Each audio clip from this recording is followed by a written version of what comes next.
மேற்கு வங்காளத்தில் இளம் மருத்துவர் கொலை செய்யப்பட்ட விவகாரத்தில் முதல்வர் மம்தா பானர்ஜிக்கு எதிராக கைகளை உயர்த்தினால் அவர்களின் கை விரல்களை துண்டிப்பேன் என்று திரிணாமுல் காங்கிரஸ் தலைவர் பெங்கல் உதயன் குஹா பேசியது சர்ச்சையை ஏற்படுத்தியது. இந்த நிலையில் ஆளும் திரிணாமுல் காங்கிரஸ் கட்சியின் எம்பி ஹரூப் சக்கரபோர்த்தி போராட்டத்தில் ஈடுபட்டுள்ள மருத்துவர்களை மிரட்டிய சம்பவம் நடந்துள்ளது. மருத்துவர்களின் போராட்டம் குறித்து பேசிய அவர், நீங்கள் வீட்டுக்கு போங்க அல்லது உங்களின் ஆண் நண்பர்களுடன் எங்க வேணாலும் போங்க. ஆனால் உங்கள் போராட்டத்தில் நோயாளி ஒருவர் உயிரிழந்தாலும் மக்களின் கோபத்திற்கு ஆளாக நேரிடும். அப்போது உங்களை நாங்கள் காப்பாற்ற மாட்டோம் என கூறினார். திரிணாமுல் காங்கிரஸ் எம்பியின் இந்த பேச்சு எரியும் நெருப்பில் எண்ணெய் ஊற்றுவது போல் போராட்டத்தில் ஈடுபட்டுள்ள மருத்துவர்களுக்கு மேலும் எரிச்சலூட்டியுள்ளது. கர்நாடக மாநிலம் மைசூரில் உள்ள முடா என்னும் மைசூரு நகர மேம்பாட்டு ஆணையம் முதல்வர் சித்தராமையாவின் மனைவி பார்வதிக்கு 2022ஆம் ஆண்டு 14 வீட்டு மனைகளை ஒதுக்கியது. தன் மனைவிக்கு சொந்தமான 3.16 ஏக்கர் நிலத்தை கையகப்படுத்தியதற்கு பதிலாக இந்த வீட்டு மனைகள் ஒதுக்கீடு செய்யப்பட்டதாக சித்தராமையா விளக்கம் அளித்தாலும், கையகப்படுத்திய நிலத்தை விட அதிக மதிப்பிலான மனைகளை பார்வதிக்கு ஒதுக்கியதாக குற்றச்சாட்டு எழுந்துள்ளது. இது தொடர்பாக சமூக ஆர்வலர் ஒருவர் சித்தராமையாவிடம் லோக் ஆயுக்தா விசாரணை நடத்த அனுமதி அளிக்கும்படி கவர்னரிடம் மனு அளித்திருந்தார். தொடர்ந்து மைசூரை சேர்ந்த ஸ்னேகமயி கிருஷ்ணா என்ற சமூக ஆர்வலரும் முதல்வர் மீது கவர்னரிடம் புகார் அளித்திருந்தார். ஊழல் தடுப்பு சட்டம் 17வது பிரிவின் கீழ் சித்தராமையாவிடம் விசாரணை நடத்த கவர்னர் அனுமதி வழங்கினார். கர்நாடக கவர்னரின் உத்தரவுக்கு எதிராக முதல்வர் சித்தராமையா அம்மாநில உயர்நீதிமன்றத்தில் வழக்கு தொடர்ந்திருந்தார். இந்த வழக்கை விசாரித்த நீதிபதிகள் சித்தராமையாவுக்கு எதிராக நடவடிக்கை எடுக்கக்கூடாது என இடைக்கால தடை விதித்தனர். மேலும் வரும் 29ஆம் தேதி வரை கிழமை நீதிமன்றம் எந்த விசாரணையும் உத்தரவோ பிறப்பிக்கக்கூடாது என கூறி வழக்கை ஒத்திவைத்திருந்தனர். கடந்த ஜூலை மாதம் ரஷ்யா சென்ற பிரதமர் மோடி உக்ரைனுடன் போர் தீர்வு அல்ல, சமரச பேச்சுதான் தீர்வு தரும் என புடினிடம் கூறியிருந்தார்.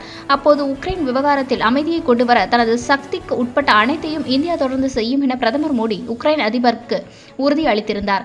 இந்நிலையில் வரும் 23ஆம் தேதி பிரதமர் மோடி உக்ரைன் செல்ல உள்ளதாகவும் அதிபரிடம் சந்தித்து பேச உள்ளதாகவும் தகவல் வெளியாகியுள்ளது. இதன் மூலம் 30 ஆண்டுகளுக்கு பின் இந்திய பிரதமர் உக்ரைன் செல்ல உள்ளதாக கூறப்படுகிறது. இதனை மத்திய வெளியுறவுத்துறை அமைச்சகம் உறுதி செய்துள்ளது.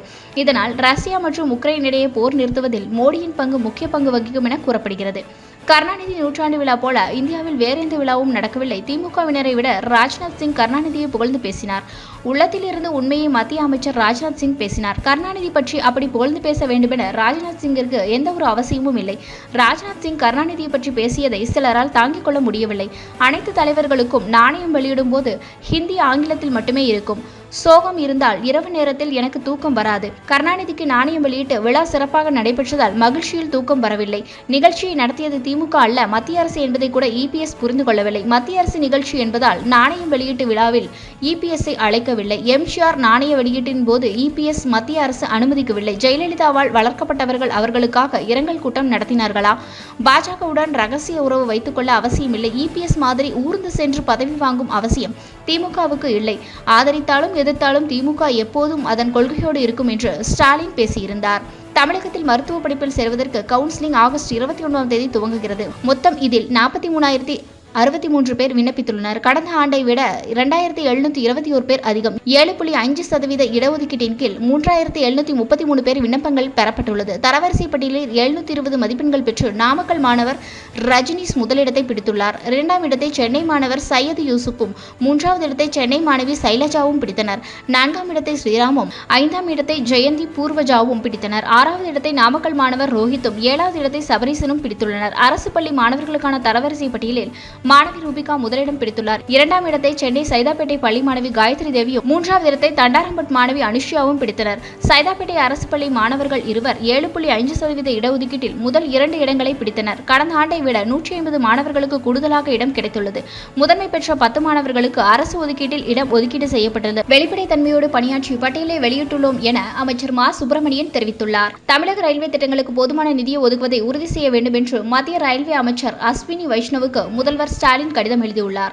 அந்த கடிதத்தில் புதிய பாதைகளுக்கு இடைக்கால ஒதுக்கீடாக 976.1 கோடி ஒதுக்கீடப்பட்டிருந்த நிலையில் வழக்கமான பட்ஜெட்டில் 301.3 மட்டுமே ஒதுக்கீடு செய்யப்பட்டது. இரட்டை பாதை திட்டங்களுக்கான நிதி ஒதுக்கீட்டில் 285 கோடி நிதி குறைக்கப்பட்டுள்ளது. பட்ஜெட்டில் தெற்கு ரயில்வே திட்டங்களுக்கு ஒதுக்கீடப்பட்ட நிதி ஏமாற்றம் அளிக்கும் வகையில் உள்ளது.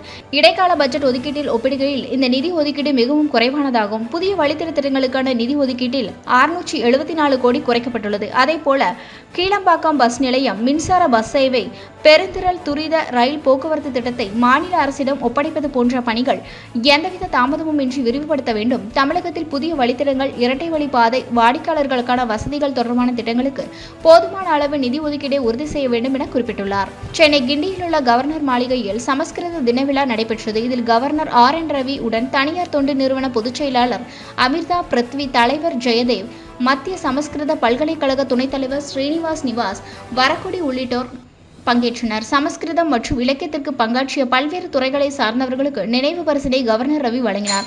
நிகழ்ச்சியில் பேசிய கவர்னர் ரவி, சமஸ்கிருத மொழியை நாம் தவிர்க்கும் தருணத்தில் நமது கலாச்சாரத்தை இழக்க துவங்கிவிட்டோம். நவீன அறிவியல் மற்றும் தொழில்நுட்பத்திற்கேற்றவாறு சமஸ்கிருத மொழியை எடுத்துச் செல்ல வேண்டிய கட்டாயத்தில் இருக்கிறோம் என பேசியிருந்தார்.